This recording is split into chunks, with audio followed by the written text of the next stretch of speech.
Hi friends, welcome to my channel. ఈరోజు video ఒక special recipe అండి. స్వీట్ అయితే చేస్తున్నాను. ఇది బేసన్ రవ్వ లడ్డు అండి. ఒకసారి ఇలా ట్రై చేయండి, సూపర్ టేస్టీగా ఉంటుంది. నేనైతే పర్ఫెక్ట్ కొలతలతో చెప్తానండి. మొదటిసారి చేసినా సరే పర్ఫెక్ట్గా వస్తుంది. ఈ వీడియోనైతే స్కిప్ చేయకుండా లాస్ట్ వరకు చూడండి. ఇప్పుడైతే మన తయారీ విధానం చూద్దాము. ముందుగా 1 కప్పు బొంబాయి రవ్వ తీసుకున్నానండి. దీన్ని కరాచీ నూక అని కూడా అంటారు. తర్వాత ప్యాన్ పెట్టి నెయ్యి వేసానండి. నెయ్యి 3 స్పూన్స్ వరకు వేసాను.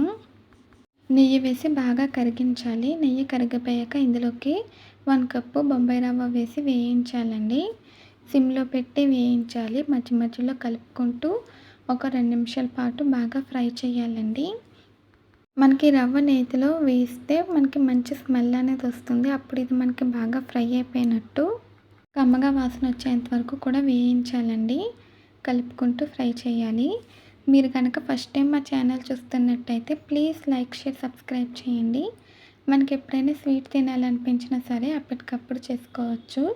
చాలా రుచిగా ఉంటుంది. ఇప్పుడైతే మనకి ఫ్రై అవుతూ ఉంటుందండి. ఏ కప్పుతో అయితే రవ్వ తీసుకున్నామో ఇప్పుడు అదే కప్పులోకి 1 కప్పు శనగపిండి తీసుకున్నాను. దాన్ని బేసన్ ఫ్లోర్ అని కూడా అంటారు ఇంగ్లీష్లో. ఏ కప్తో అయితే తీసుకున్నామో అన్ని కొలతలు కూడా అదే కప్తో తీసుకోవాలండి. అప్పుడే మనకి పర్ఫెక్ట్గా వస్తుంది. చూడండి ఫ్రెండ్స్, ఇప్పుడైతే మనకి రవ్వ బాగా ఫ్రై అయిపోయిందండి. ఇలా ఫ్రై చేసుకోవాలి. నాకైతే ఒక 4 నిమిషాలు టైం పట్టిందండి. తర్వాత ఇందులోకి 1 కప్పు శనగపిండి వేసేయాలి. శనగపిండి వేసి బాగా కలపాలండి. ఎక్కడ కూడా మనకి లంప్స్ అనేవి లేకుండా బాగా కలుపుతూ సిమ్లోనే వేయించాలండి. మనకి శనగపిండి కూడా కొద్దిగా పచ్చిగా అనిపిస్తుంది. స్మెల్ అది పోయేంత వరకు, కమ్మగా వాసన వచ్చేంత వరకు మధ్య మధ్యలో కలుపుకుంటూ వేయించాలి. ఈ బేసన్ రవ్వ లడ్డు చాలా బాగుంటుందండి. క్రిస్పీగా, టేస్టీగా ఉంటుంది. పిల్లలకి, పెద్దవాళ్ళకి కూడా చాలా బాగా నచ్చుతుంది. ఇప్పుడు ఎలాగో మన ప్రసాదాలు చేస్తాం కదండి, రెసిపీ ప్రసాదంగా కూడా చేసుకోవచ్చు. ఇప్పుడైతే మనకి పండుగలు అయితే జరుగుతున్నాయి కదండి, దేవుడికి నైవేద్యంగా కూడా ఇది తయారు చేసుకోవచ్చు. ఈలోపు శనగపిండి ఫ్రై అవుతూ ఉంటుందండి. ఇలా పొడిగా ఉండాలి, బాగా ఫ్రై అవ్వాలి. ఈలోపు నేను ఇక్కడ 1 కప్పు పంచదారను కూడా తీసి పెట్టుకున్నానండి. సేమ్ కప్తో తీసుకోవాలి. 1 కప్పు పంచదార తీసుకొని పక్కన పెట్టుకున్నాను. ఇప్పుడైతే మనకి శనగపిండి రవ్వ మిశ్రమం కూడా బాగా ఫ్రై అయిపోయిందండి.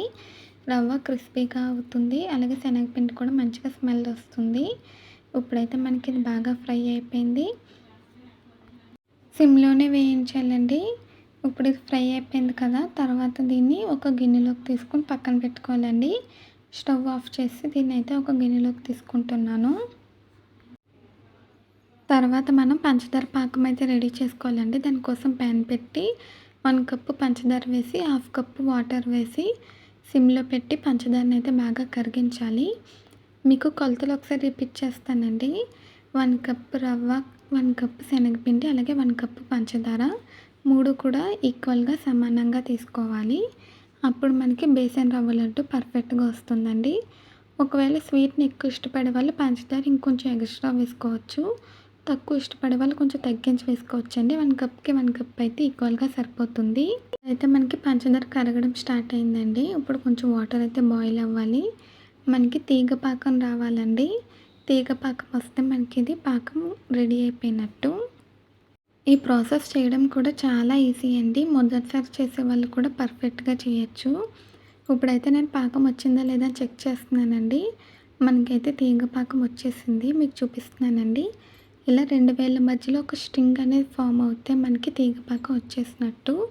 ఇప్పుడైతే స్టవ్ ఆఫ్ చేసి వెంటనే పంచదార పాకాన్ని మనం శనగపిండి రవ్వ మిశ్రమంలో వేసేయాలి. పంచదార పాకం మొత్తం కూడా వేసేసి బాగా మిక్స్ చేయాలండి. మనకి ఈ పాకాన్ని, ఈ శనగపిండి మిశ్రమం బాగా అబ్జర్వ్ చేసుకోవాలి. ఇలా మిక్స్ చేసుకున్నాక మూత పెట్టేసి కాసేపు పక్కన వదిలేయాలండి. అప్పుడు ఈ శనగపిండి రవ్వ ఈ పంచదార పాకాన్ని బాగా అబ్జర్వ్ చేసుకుని మనకి బేసన్ రవ్వ లడ్డు అయితే చాలా పర్ఫెక్ట్గా వస్తుందండి. ఇప్పుడైతే మూత తీసి మీకు చూపిస్తున్నాను. ఇప్పుడు దీన్ని బాగా అబ్జర్వ్ చేసుకుంది కదా, కొంచెం గట్టి పడ్డది. కన్సిస్టెన్సీ కూడా ఇలా ఉండాలండి. ఇప్పుడు దీన్ని ఒకసారి బాగా కలుపుకోవాలి. మనకి ఇది గోరువెచ్చగా ఉన్నప్పుడే లడ్డూలు చుట్టుకోవడానికి అవుతుందండి. బాగా చల్లారిపోతే మనకి లడ్డూలు చుట్టుకోవడానికి అవ్వదు. ఇలా ఒకసారి కలుపుకున్నాక నేను ఇక్కడ చాప్ చేసి పెట్టుకున్న బాదం, పిస్తా, డ్రై ఫ్రూట్స్ అయితే వేసాను. మీరు ఇంకేదైనా డ్రై ఫ్రూట్స్ కావాలంటే యాడ్ చేసుకోవచ్చండి. యాడ్ చేసి బాగా మిక్స్ చేసి ఇప్పుడైతే మనం లడ్డూల్ని చుట్టుకోవాలి. కొద్దిగా మిశ్రమం తీసుకుని ఇక్కడ చూపించిన విధంగా బేసన్ రవ్వ లడ్డూలు అయితే చుట్టుకోవాలండి. గట్టిగా ప్రెస్ చేస్తూ చుట్టాలి. అప్పుడే మనకి పర్ఫెక్ట్గా వస్తుంది. ఇలాగే అన్నీ కూడా తయారు చేసుకోవాలండి. మీకైతే ఇప్పుడు ఒక చిన్న టిప్ చెప్తానండి. ఒకవేళ మీకు బాగా పొడిగా వచ్చేసింది అనుకుంటే కొద్దిగా నెయ్యిని వేడి చేసి కలుపుకొని లడ్డూలు చుట్టుకుంటే లడ్డూలు అనేవి వచ్చేస్తాయి. ఒకవేళ మీరు చూసుకోకుండా బాగా చల్లారిపోయి పొడి పొడిగా అయిపోతే కొంచెం నెయ్యిని వేడి చేసి కలిపి లడ్డూలు చుట్టుకుంటే లడ్డూలు అయితే ఈజీగా వచ్చేస్తుందండి. అలాగే మనకి మిశ్రమం చల్లారిపోకూడదండి. గోరువెచ్చగా ఉన్నప్పుడే చుట్టుకోవాలి. మూత తీసి వేడి తగ్గిందా లేదా అని చూసుకుంటూ ఉండాలండి. గోరువెచ్చగా ఉన్నప్పుడే లడ్డూలు అయితే చుట్టుకోవాలి. ఇప్పుడైతే మనకి బేసన్ రవ్వ లడ్డు అయితే రెడీ అయిపోయిందండి. ఈ వీడియో నచ్చిందండి మీకు? నచ్చితే ట్రై చేస్తే ఎలా వచ్చిందో కామెంట్స్లో తెలియచేయండి. ఈసారి మీరు ఇలా ఒకసారి ట్రై చేయండి. చాలా టేస్టీగా ఉంటుంది. పర్ఫెక్ట్గా కుదురుతుంది. ఈ వీడియో నచ్చితే ప్లీజ్ లైక్ చేయండి, షేర్ చేయండి, సబ్స్క్రైబ్ చేయండి. అలాగే బెల్ ఐకాన్ క్లిక్ చేయండి. కామెంట్ కూడా చేయండి. మళ్ళీ కొత్త వీడియోతో కలుద్దాం. Bye friends.